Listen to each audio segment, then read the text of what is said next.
कहानी पापा कंजूस हैं। मुरझाए फूल दोबारा नहीं खिलते, जिंदगी दोबारा नहीं मिलती, मिलने को तो मिल जाते हैं हजारों लोग दोबारा दुनिया में, मगर हजारों गलतियां माफ करने वाले माँ बाप नहीं मिलते। यह कहानी है एक नौजवान लड़के की जो गुस्से में अपने घर से निकल आया है और बड़बड़ा रहा है। छुपा कर रखते हैं सारे पैसे। एक मोटर बाइक ही तो मांगी थी मैंने, कोई खजाना तो नहीं मांग लिया। ठीक है कोई बात नहीं, अगर वो मुझे बाइक नहीं दिलाना चाहते तो मैं भी तब तक घर नहीं जाऊंगा जब तक कि मैं नई मोटर बाइक नहीं खरीद लेता। लड़का यह गुस्से में बड़बड़ाते हुए जा रहा, तभी उसके पैरों में कुछ चुभा। पैरों की तरफ देखा तब उसे रियलाइज्ड हुआ कि वो हड़बड़ी में अपने बदले अपने पापा के जूते पहन कर आया।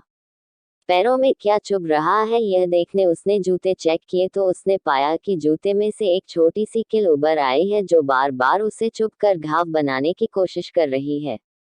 गुस्से में वो फिर बड़बड़ाया, मैं ठीक ही सोचता हूँ, मेरे पिता सच में बहुत कंजूस है। देखो कितने पुराने और क्या घटिया क्वालिटी जूते इस्तेमाल करते हैं। पता नहीं सारा पैसा छाती पर लेकर जाएंगे क्या।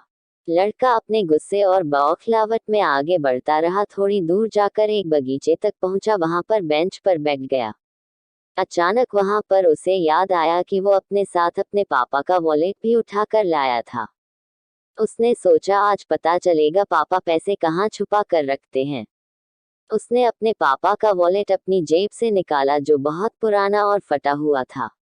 यह वही वॉलेट था जो पापा घर में किसी को छूने भी नहीं देते थे। जब लड़के ने अपने पापा का वॉलेट खोला तो उसमें महज 120 रुपए थे और अपनी फैमिली की फोटो और एक छोटी सी डायरी थी। डायरी को देखकर लड़के ने सोचा अच्छा तो इसमें छुपा कर रखे हैं सारे राज, इसी में लिखा होगा किससे कितने पैसे लेने हैं या किसको कितने पैसे दिए हैं।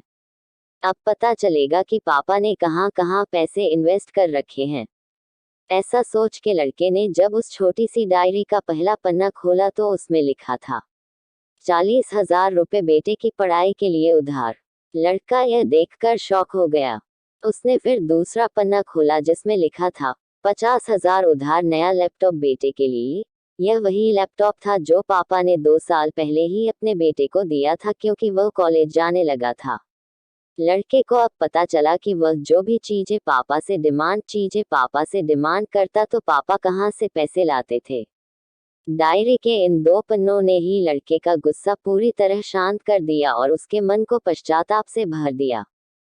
लड़का एक एक करके डायरी के पन्ने पलटता रहा और उसकी आंखों में आंसुओं की धार बहने लगी जो हर पन्ना पलटने के बाद बढ़ती ही गई। उसे पता चलता गया कि पापा ने अपनी फैमिली की जरूरतों को पूरा करने के लिए किस किस से कितना उधार लिया है। पन्ना पलटते पलटते लड़का पिछले दिन की डेट तक पहुंचा। पिछले दिन की तारीख वाले पन्ने पर लिखा था 50,000 बेटे की बाइक के लिए। इस पन्ने को पढ़ते ही बेटे को लगने लगा कि वो इस दुनिया का सबसे खराब बेटा है। लड़के ने जब डायरी का आखिरी पन्ना खोला तो उसमें लिखा था अच्छे जूते खरीदने हैं। हालांकि यह लाइन बेटे को समझ में नहीं आई, लेकिन वह अब जल्द से जल्द अपने बाप को मिलना चाहता था, इसलिए वह बेंच से उठा और अपने घर की ओर तेजी से चलने लगा। बगीचे के थोड़ा आगे रास्ते में पानी गिरा हुआ था जिस पर चलने के बाद लड़के को अपने पैरों में ठंडक महसूस हुई। उसने अपने पैरों से जूते उतार कर देखे तो दोनों जूते नीचे तल से फटे हुए थे जिनसे पानी रिसकर पैरों तक आ रहा था। जूते में निकली कील भी लड़के के पैर में जख्म बनाने में कामयाब हो गई थी। अब बेटे को माँ की वह बातें याद आई जब माँ पापा से कहा करती थी अब तो नए जूते ले लो, कितने पुराने हो गए हैं। और पापा यह कहकर टाल दिया करते थे अभी तो लिए हैं, कुछ साल और चल जाएंगे। बेटे ने दोनों जूते उतार कर फेंक दिए और फूट फूट कर रोने लगा।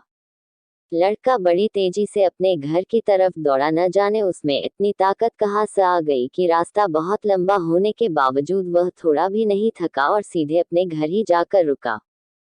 घर जाकर उसे पता चला कि पापा घर नहीं है, मगर उसे पता था कि पापा कहाँ मिलेंगे। वह तुरंत नजदीक के बाइक डीलर के शोरूम पर गया जहां पर उसका बाप उसके लिए नई गाड़ी खरीद रहा था। लड़का दौड़कर अपने बाप के गले से लग गया और फुट फुट कर रोने लगा। जब पिता ने लड़के से पूछा कि क्या हुआ तो लड़के ने अपने पिता से माफी मांगी और कहा कि मुझे बाइक नहीं चाहिए, इन पैसों से आप अपने लिए नए जूते खरीद लीजिए और आगे से मैं कोई भी चीज खुद के कमाए पैसे से ही लूंगा, मैं बड़ी मेहनत करूंगा और आपका कर्जा भी चुका दूंगा। यह सब सुनकर पिता की आंखों में भी आंसू आ गए खुशी के।